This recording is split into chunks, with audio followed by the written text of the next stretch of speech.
Em nome do Pai, do Filho e do Espírito Santo. Amém. O anjo do Senhor anunciou a Maria, ela concebeu do Espírito Santo. Ave Maria, cheia de graça, o Senhor é convosco. Bendita sois vós entre as mulheres e bendito é o fruto do vosso ventre, Jesus. Santa Maria, Mãe de Deus, rogai por nós, pecadores, agora e na hora de nossa morte. Amém. Eis aqui a serva do Senhor, faça-se em mim segundo a vossa palavra. Ave Maria, cheia de graça, o Senhor é convosco. Bendita sois vós entre as mulheres, e bendito é o fruto do vosso ventre, Jesus. Santa Maria, Mãe de Deus, rogai por nós, pecadores, agora e na hora de nossa morte. Amém. E o Verbo divino se fez carne e habitou entre nós. Ave Maria, cheia de graça, o Senhor é convosco. Bendita sois vós entre as mulheres, bendito é o fruto do vosso ventre, Jesus. Santa Maria, Mãe de Deus, rogai por nós, pecadores, agora e na hora de nossa morte. Amém. Rogai por nós, Santa Mãe de Deus, para que sejamos dignos das promessas de Cristo. Oremos, infundi, Senhor, em nossas almas a vossa graça, como vos pedimos, para que nós, que pela anunciação do anjo viemos a saber o mistério de vossa encarnação, paixão e morte de cruz, cheguemos um dia à glória eterna dos céus, pelo mesmo Cristo, Senhor nosso. Amém. Caríssimo irmão e irmã, hoje nos encontramos para meditar o 7º domingo do tempo comum. Já estamos basicamente também nos aproximando às portas da Quaresma. Dentro pouco será Carnaval, início da Quaresma. E seguimos assim, quase concluindo essa primeira etapa do ciclo do tempo comum, para termos esta pausa neste momento que será de uma grande vivência, de penitência, oração, jejum, boas obras. E o que o Senhor hoje tem a dizer a nós? Primeiro ponto que deve de estar claro para nós é que nós estamos em continuidade com aquilo que escutamos semana passada de Jesus. Se recordamos as bem-aventuranças de São Lucas, as 4 bem-aventuranças e os 4 ais. Ai de vós, ricos, ai de vós, quando vos aplaudirem. E por fim, a última bem-aventurança era qual? Bem-aventurados sois vós quando vos perseguirem por causa do meu nome. Com isso alegrai-vos e exultai, porque será grande a vossa recompensa no céu. E hoje o Evangelho, continuando depois daqueles ais, basicamente nos mostra o quê?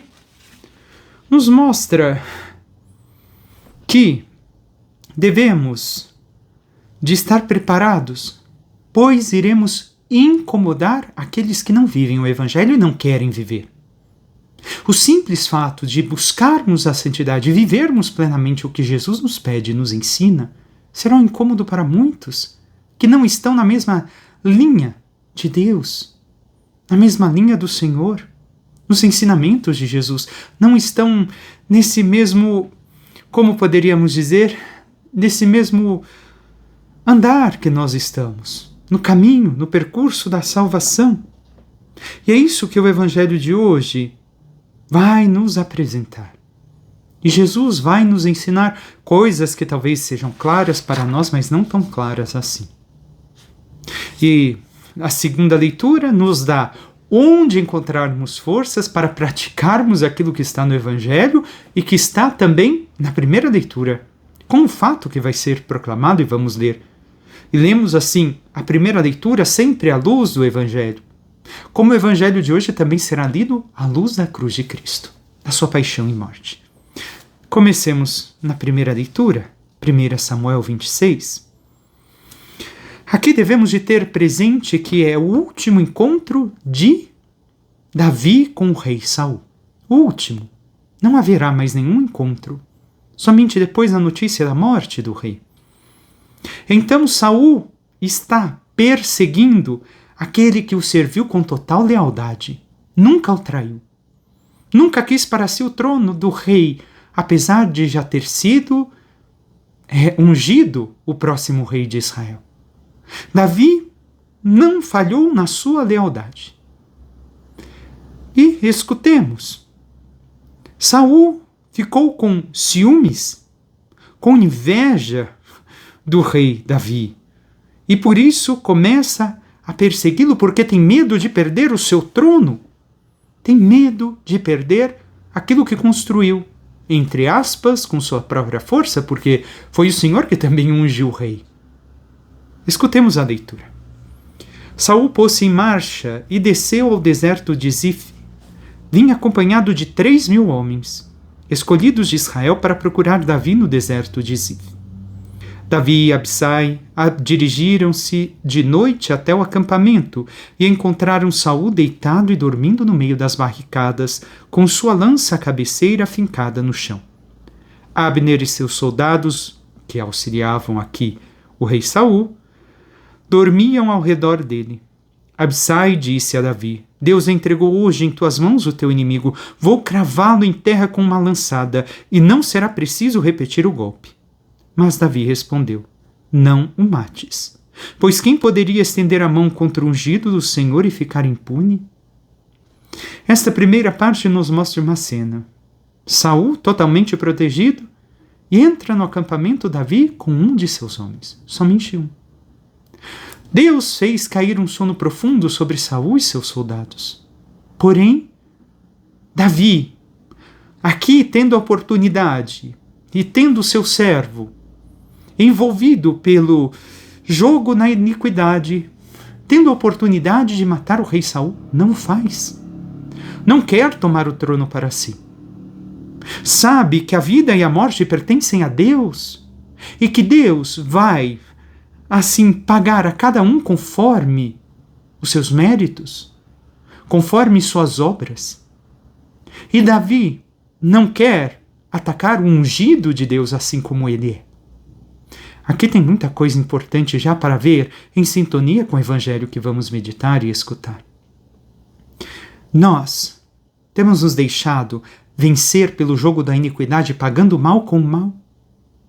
Ou temos sido misericordiosos, santos como Deus é santo e amado, ao invés de destruir, de matar, talvez não fisicamente, mas no nosso coração e na nossa vida, as pessoas que estão à nossa volta e que talvez foram desleais conosco? Davi teve alguém desleal com ele e ele tinha toda a oportunidade de cavar a vingança. Era justo, humanamente olhando, Davi querer sua vingança, mas não o fez. Davi confiou em Deus.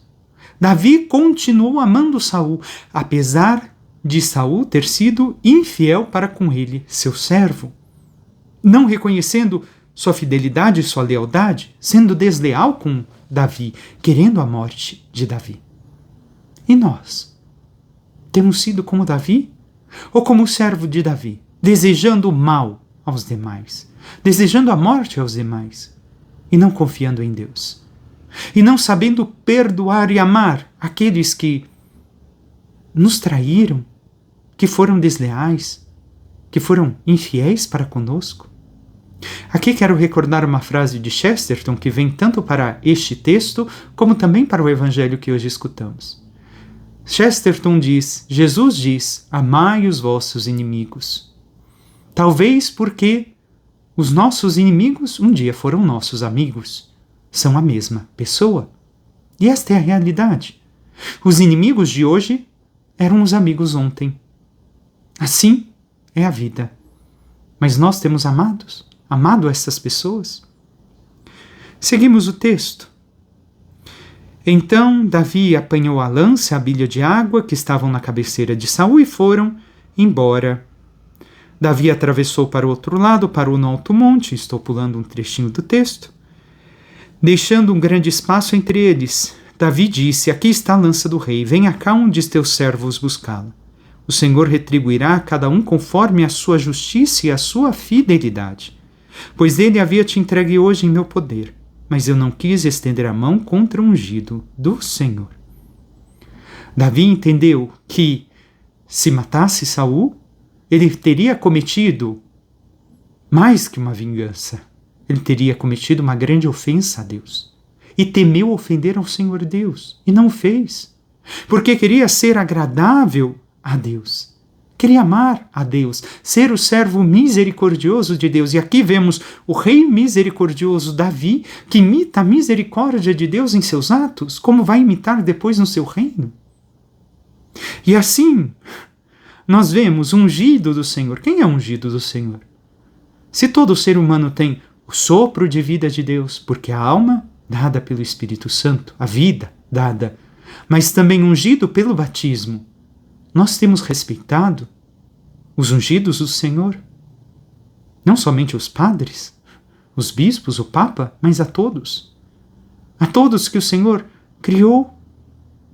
Porque muitas vezes, quantos homicídios praticamos no nosso coração, querendo o mal das pessoas, fazendo com que elas não existam mais para nós, com que elas nem se importassem porque me feriu, foi desleal.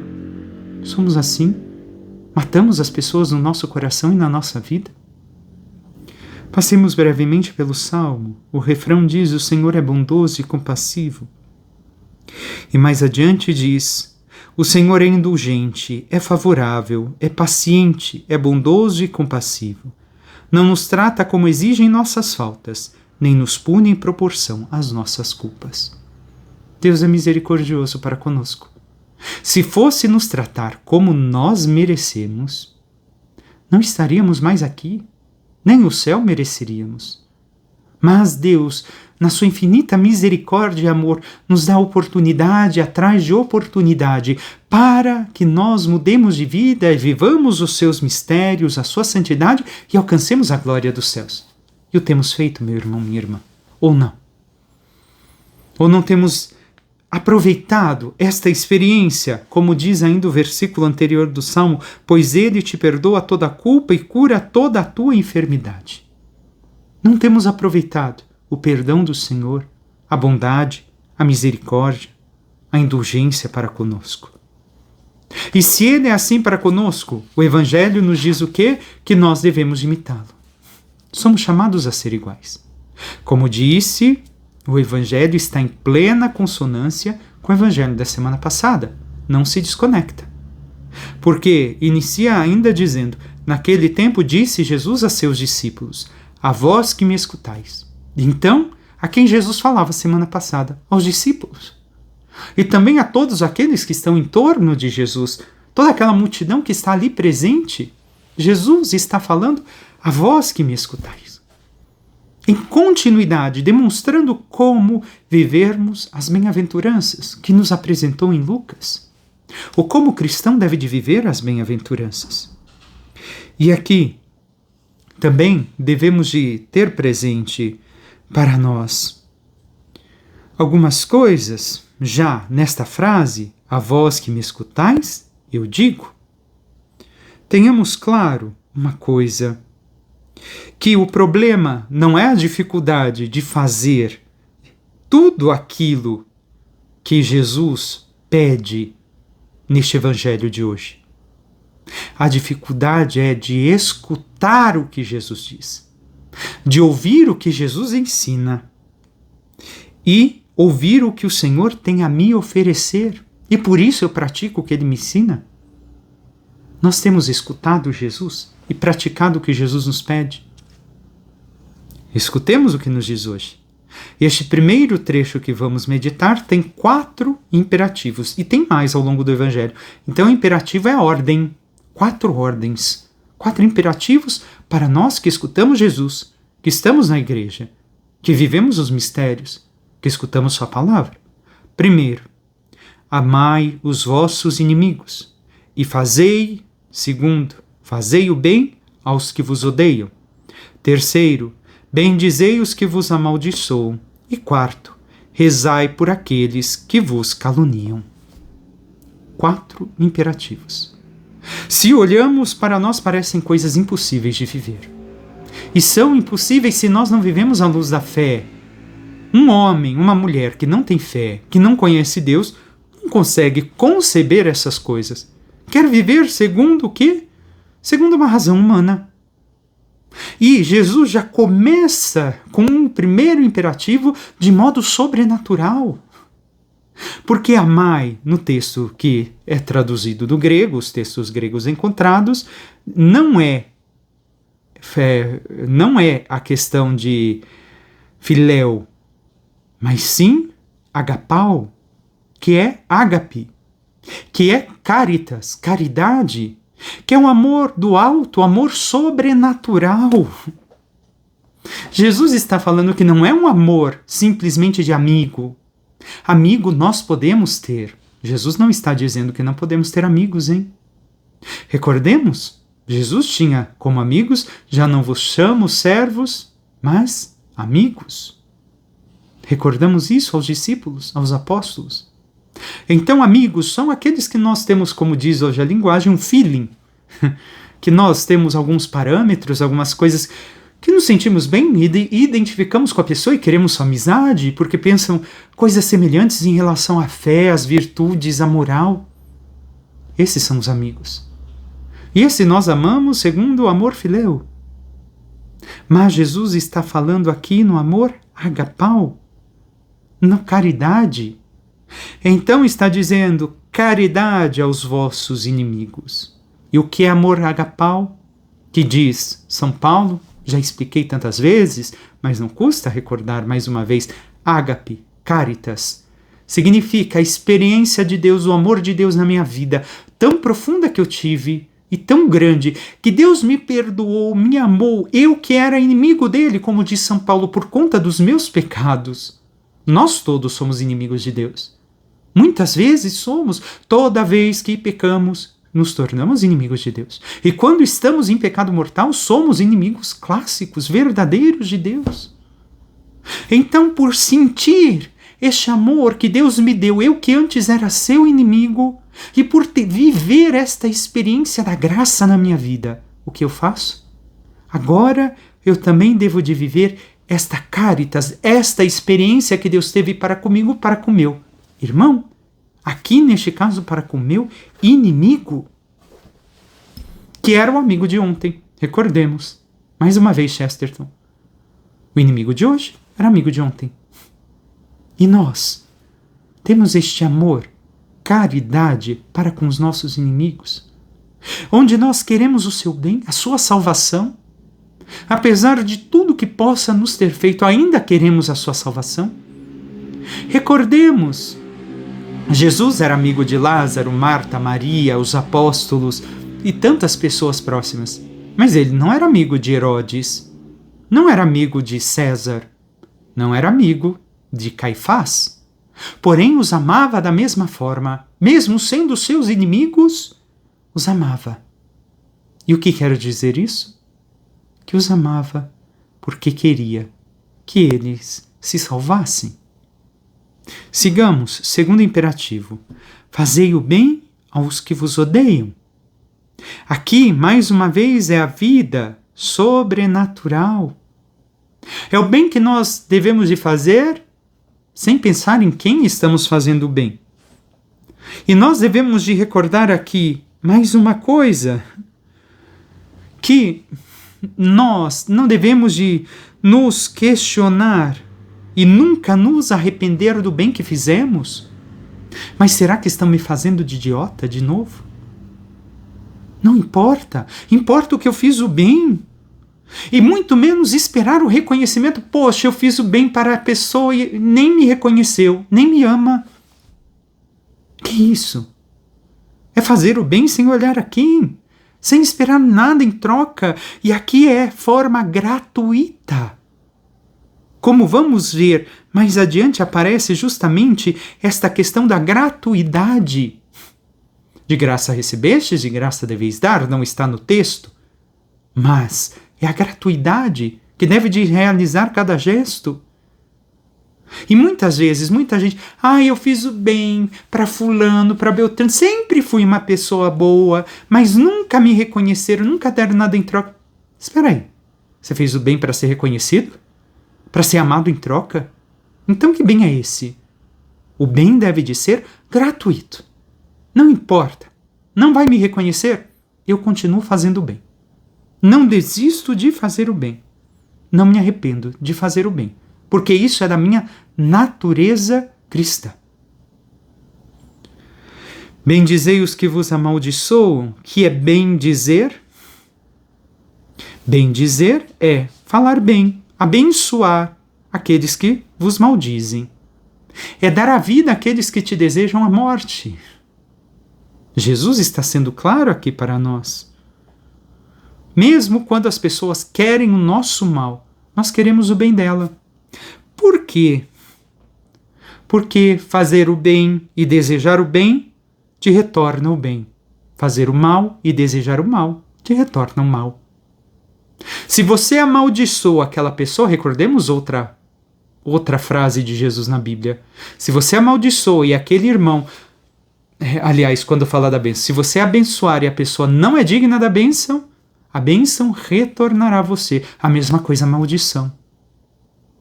E nós temos abençoado aqueles que nos amaldiçoam? Ou amaldiçoado, desejado o mal, desejado a morte espiritual? Não temos dado vida a eles. E muitas vezes a maldição vai cair sobre quem proclama a maldição, tanto quanto a pessoa que ela deseja. Passemos a desejar o bem e a abençoar os demais. E rezar por aqueles que vos caluniam. Aqui é mais uma coisa que nós devemos de ter como cume. Rezar é o ponto mais alto do amor. Rezar pelo outro é o ponto mais alto do amor. Por quê? Porque pressupõe um coração disposto a purificar de toda forma de ódio. Não se esconde diante de Deus. Não tem como mentir para Deus. Rezar assim, o coração é em sintonia com o coração de Deus, se rezamos assim. Nós temos rezado. Se rezamos, nós vemos que realmente perdoamos. Se rezamos por aquela pessoa sem mentir diante de Deus, vemos que realmente brotou o perdão para nós. Por quê? Porque não queremos o mal e não podemos mentir para Deus. Muitas vezes tentamos na oração enganar a Deus, hein? Cuidado, Deus sabe quem você é. Não adianta tentar enganar.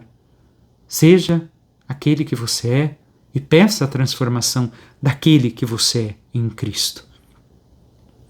E por fim, neste primeiro trecho, nós devemos de recordar aqui com um simples exemplo. A videira produz uva, não produz maçã, nem pera, nem nada, outra coisa. A flor, uma rosa, produz perfume, não produz mau cheiro, cheiro de esgoto. Não pode fazer outra coisa senão isso. Assim, um filho de Deus deve amar. Se não produz amor, como dizer que eu sou filho de Deus? Se eu não amo de verdade, se eu não estou fazendo esta passagem, esta luta, este trabalho interior, este trabalho espiritual na minha vida, como posso ser filho de Deus? Ainda não se manifesta em mim a filiação adotiva. Continuemos o texto. Se alguém te der uma bofetada numa face, oferece também a outra. Se alguém te tomar o manto, deixa-o levar também a túnica. O que quer dizer isso para nós? Dar a face aqui é como ser um escravo. O escravo entrega a face para que o seu dono fizesse o que quisesse ser feito. Não pode ter violência contra o seu dono. Mas Jesus não está dizendo que nós devemos de não responder ao mal, mas responder ao mal com bem. E aqui Jesus está mostrando que não se constrói o mundo com violência, porque violência chama mais violência. Se eu faço o mal, recebi o mal, e, em troca, respondo com o mal, mais violência está sendo praticada e violência em cima de violência. Então Jesus está demonstrando aqui que nós devemos de praticar o amor. E dar a outra face também aqui significa abaixar a defesa. Eu abaixo a minha defesa, eu não quero me defender. Para quê? A bofetada vai doer na hora, não vai? Dizendo fisicamente? Sim. E depois? Depois vai passar. Depois de alguns minutos, horas, dependendo do golpe que levamos. Assim também olhamos outras situações. A pancada que levamos, a traição, do desgosto, da maldade. Depois de um tempo passa. E assim devemos de abaixar a defesa. estar desarmados diante dos outros, não colocar medo nas outras pessoas. Espera, você quem acha que é? Eu sou maior que você, olha a minha força, o meu poder sobre você. Mas mostrar que não há nada a ser defendido, nem mesmo a minha dignidade, nem mesmo quem eu sou, nem o meu eu, nem a mim mesmo. E outro compreenderá que é um absurdo ser teu inimigo, porque você não tem nada para fazer contra ele. Você não vai fazer nada contra ele, porque sou inimigo dele ou dela. Nós temos agido desta forma, como Jesus nos pede. Aqui devemos compreender que não é a passividade de quem não sabe reagir, mas um não fechar-se, um dar o primeiro passo para perdoar, para amar o outro. Aqui, recordo, ao preparar a homilia, escutei o testemunho de um caso que eu não conhecia, uma mulher que esteve no campo de concentração de Auschwitz. O nome dela é Liliane Segre. Esta mulher, quando foram derrotados os inimigos e foram salvos aqueles poucos que sobreviveram ao campo de concentração, reconheceram um superior na guarda que estava ali causando tanto mal a todos aqueles judeus e matando a todos. E ela relata, naquele momento, eles jogaram as armas no chão e se misturaram com os judeus para não serem pegos e não serem mortos. E ainda se pudessem fugir do julgamento futuramente. E o que acontece? Ela viu, bem, tenho diante de mim a arma. Agora posso causar o mal que ele causou a todos aqueles do meu povo. Posso tirar a sua vida. Estava diante dela. E depois de passar esta tentação, ela viu claramente a diferença entre eu e aquele assassino. E naquele momento em diante, eu fui verdadeiramente livre. Vemos como ela agiu. Ela perdoou. Ela podia ter tirado a vida do assassino, mas ela conseguiu a verdadeira liberdade ao ver que não valia a pena pagar com o mal que ela recebeu. Ela viu naquele momento que ela era forte e ele é que era o fraco. E nós, como temos agido diante da vida? Diante de todas essas situações e sofrimentos que passamos. Continuemos o texto.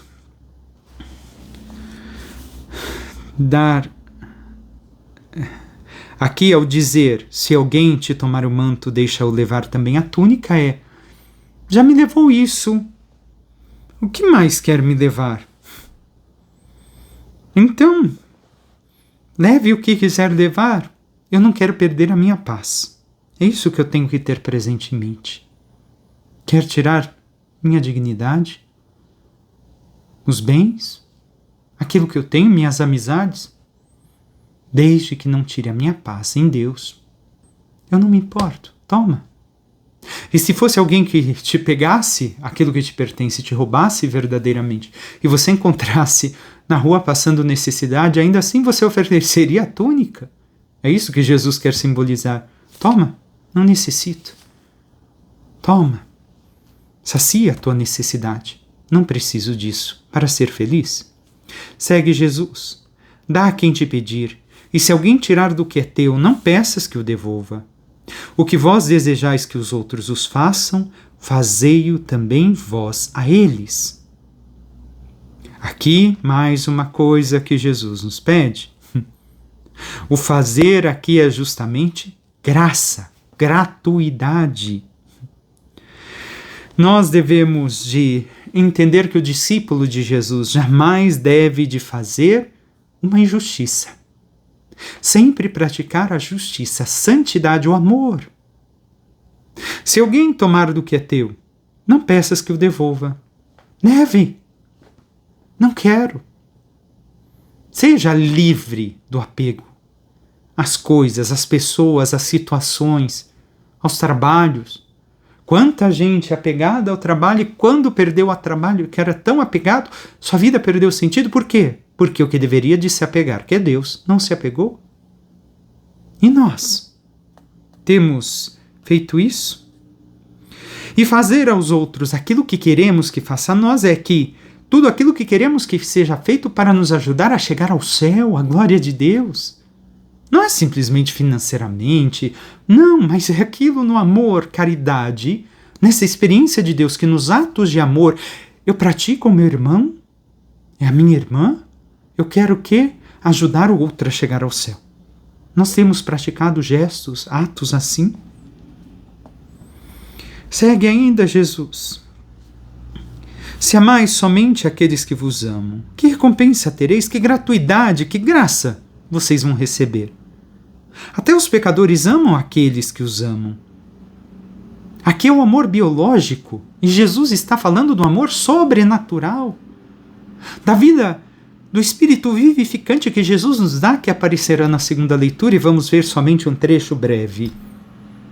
Nós temos vivido este amor para com todos, até mesmo os inimigos.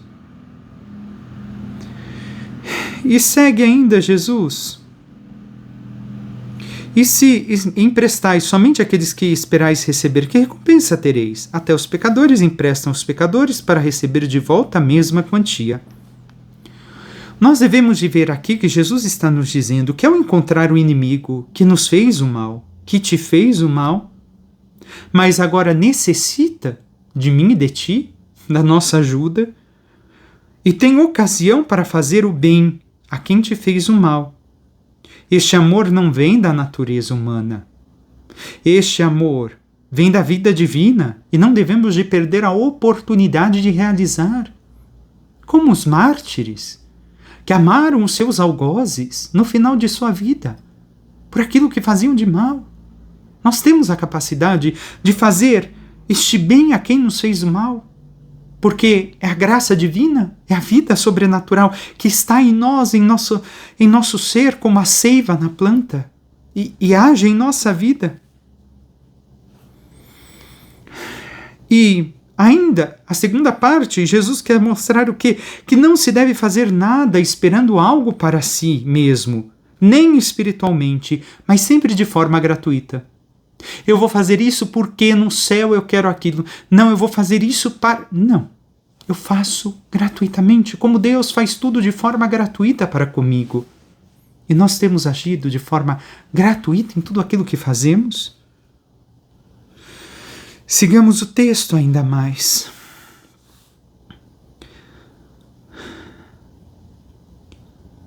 Ao contrário, amai os vossos inimigos, fazei o bem e prestai sem esperar coisa alguma em troca. Sem esperar nada em troca pelo bem que eu fiz, como vimos já escutamos anteriormente quando fiz a meditação. A pessoa não me reconhece, não me paga, não faz nada, não importa. Eu fiz o bem porque eu quero fazer o bem, porque eu quero viver o que Deus me pede. Então a vossa recompensa será grande. E qual será a recompensa? E sereis filhos do Altíssimo, porque Deus é bondoso também para com os ingratos e maus. Então, nós seremos filhos do Altíssimo, esta é a maior recompensa. Filhos de Deus, por causa de agir desta forma, vivendo as bem-aventuranças e praticando tudo o que Jesus nos pede. Essa é a maior recompensa, sermos filhos do Altíssimo. E nós queremos verdadeiramente ser filhos do Altíssimo? Agimos desta forma? Continua ainda Jesus, quase encerrando já o Evangelho. Sede misericordiosos, como também o vosso Pai é misericordioso. Misericordiosos, esta frase nos recorda uma outra. Sede santos, como o vosso Pai Celeste é santo. Então, sede misericordiosos, como o vosso Pai Celeste é misericordioso.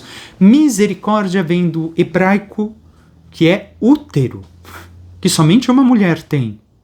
E aqui quer demonstrar o quê? Assim como em toda a Bíblia, a mãe acolhe o filho que está gerando no seu ventre. Ela o ama, sem saber se ele será saudável, se será inteligente, uma boa pessoa, um mau exemplo, simplesmente o ama, porque está no seu útero, porque faz parte de si. Assim Deus nos pede para sermos misericordiosos. Porque Deus também é misericordioso para com os ingratos e maus. E nós somos ingratos e maus. Nenhum de nós somos santos. Estamos lutando, espero eu, pelo caminho da santidade, mas ainda não somos. E se não nos esforçarmos, lá não chegaremos. Nós somos os ingratos e maus que o Pai Celeste age com misericórdia para conosco. Nós temos agido também assim para com os demais? Misericórdia é algo de um superior para com um inferior. Isso não quer dizer que estamos superiores aos demais, mas conhecemos a vida da graça, conhecemos a fé e por isso agimos com a mesma misericórdia de Deus para com os demais que ainda não conhecem. Somos assim, meu irmão, minha irmã. Isso somente conseguiremos de que forma? Com a ajuda dos sacramentos. Sem oração, sem os sacramentos, confissão, comunhão, batismo, crisma, matrimônio, sem eles não conseguiremos por nós mesmos, por nossas próprias forças, não conseguimos, porque faz parte da vida sobrenatural, da vida da graça, da intimidade com o Senhor. E nós temos praticado tudo isso, buscado os sacramentos. Continuemos, não julgueis e não sereis julgados, não condeneis e não sereis condenados. Ai, quem sou eu para julgar? Cuidado com essa frase. Porque aqui o texto está querendo dizer o quê? Ele está sendo claro. Jesus está dizendo que não podemos julgar a pessoa, mas sim o erro. O erro, a coisa errada que a pessoa fez, se é pecado, se é contra os ensinamentos divinos, nós somos chamados a condenar, a corrigir o irmão, a repreender o irmão. Aqui não é, ai, quem sou eu para julgar? Não, eu estou olhando o erro objetivo. Eu posso corrigir. Aqui Jesus está falando que eu não posso julgar e condenar o íntimo, as intenções da pessoa, que muitas vezes nós fazemos. Não, é maldoso, não tinha segundo interesse. Será que tinha? Pode ser que muitas vezes a pessoa agiu assim, mas naquela situação não agiu. E nós julgamos e condenamos. Então, a pessoa, o interior, não cabe a nós, somente a Deus. Mas o erro, o objetivo que nós ganhamos o dom do discernimento, discernir o bem e o mal, o certo e o errado, isso nós somos chamados sim a julgar, a condenar e a repreender. E temos agido desta forma? Ou temos julgado as pessoas? E aparece agora mais imperativos. Perdoai e sereis perdoado. Perdoar é não ter, desamarrar, desatar um nó, a palavra no original. E aqui Jesus está dizendo o quê? Não ter uma pessoa amarrada pelo erro cometido na vida dela. Eu amarro a pessoa na minha vida porque eu não aceito que ela fez isso comigo. Como pode? Como pode aquela pessoa? Não, ela sempre viveu o pecado, sempre viveu errado. Eu amarro essa pessoa e ela não pode nem caminhar. Nós temos perdoado, desatados nós. E segue o Senhor, outro imperativo, dai e vos será dado. Nós temos dado o nosso tempo, o nosso amor, a nossa história, nos doado aos demais, aquilo que necessitam de nós, a levar a fé, a ensinar o caminho da santidade. E como será dado a nós? Uma boa medida, calcada, sacudida, transbordante, será colocada no vosso colo, porque com a mesma medida com que medirdes os outros, vós também sereis medidos. Aqui o Senhor está falando em medida o quê? Como dobrar a roupa, o manto.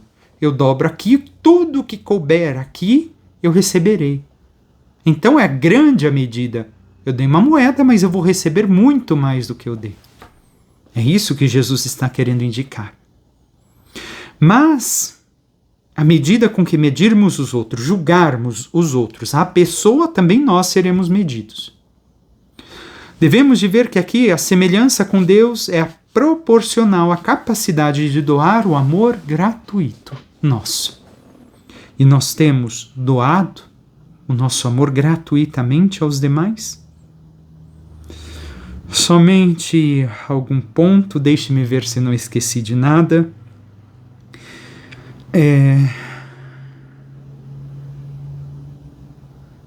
Dois últimos pontos, creio eu.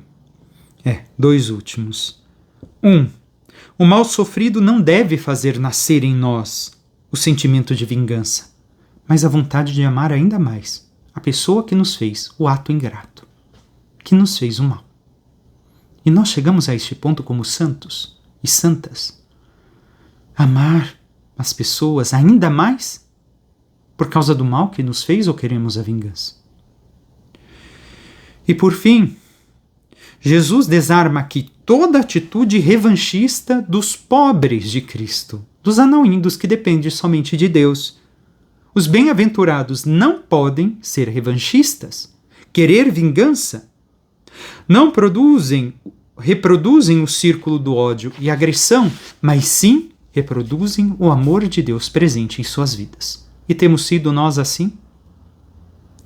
Encerremos, antes de encerrar o Evangelho, mais uma frase, esta é de Marco Aurélio, que vem um pouco de encontro com o Evangelho de hoje. A melhor vingança é não ser como teu inimigo. Se você pagar ele da mesma forma que ele te fez, agora, se você for diferente dele, é a melhor vingança que se dá. Passemos então à segunda leitura, tão curta, mas tão breve também naquilo que meditaremos. O primeiro homem, Adão, foi um ser vivo, diz o texto, mas a tradução melhor seria uma alma vivente. Uma alma fechada em si, que não transmitiu vida. Transmitiu a vida biológica, mas não a vida verdadeira. O segundo Adão é um espírito vivificante, isto é, um espírito que distribui a vida, o Cristo, Jesus. Ele dá a vida nova a nós, e é nele que encontramos a fonte para vivermos tudo que está no Evangelho de hoje. Sem os sacramentos, sem o perdão, sem a oração, a intimidade com a palavra, nós não conseguimos viver. Porque é ali que nos encontramos cada vez mais com Cristo e somos vivificados nele. E assim, veio primeiro não o homem espiritual, mas o homem natural. Depois é que veio o homem espiritual. Como disse, Jesus, desde o início do Evangelho, nos fala da vida sobrenatural, da vida divina, da vida da graça. E é nele que encontramos todo o necessário para viver assim. O primeiro homem foi tirado da terra terrestre, o segundo vem do céu. Como o terrestre, assim são os terrestres, como o celeste, assim também vão ser as pessoas celestes. E como já refletimos a imagem do homem terrestre, assim também refletiremos a imagem do homem celeste. Então, o que nos diz São Paulo na carta aos Coríntios? Que nós devemos desde já refletir a imagem do homem celestial.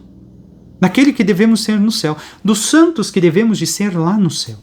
Vivendo esta graça, vivendo o Evangelho, praticando as virtudes, as bem-aventuranças, sendo santos como o Senhor nos pede, sendo felizes em Cristo. E nós temos nos esforçado para chegar lá, para viver esta realidade? Ou temos pensado somente como seres terrestres, olhando o nosso dia a dia, as coisas daqui, e nos esquecemos daquilo que verdadeiramente importa, que é o céu?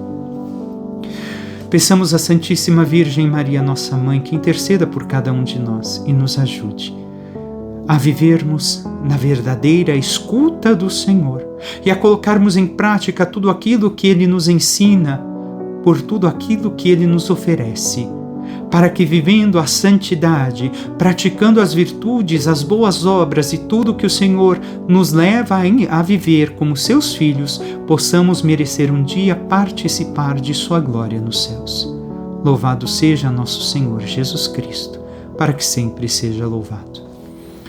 Por intercessão da Santíssima Virgem Maria, de todos os santos e anjos de Deus, desça sobre vós, vossas famílias, vosso trabalho e tudo que vos pertence, a bênção do Deus Todo-Poderoso, Pai e Filho e Espírito Santo. Amém. Um excelente domingo a todos. Deus vos abençoe.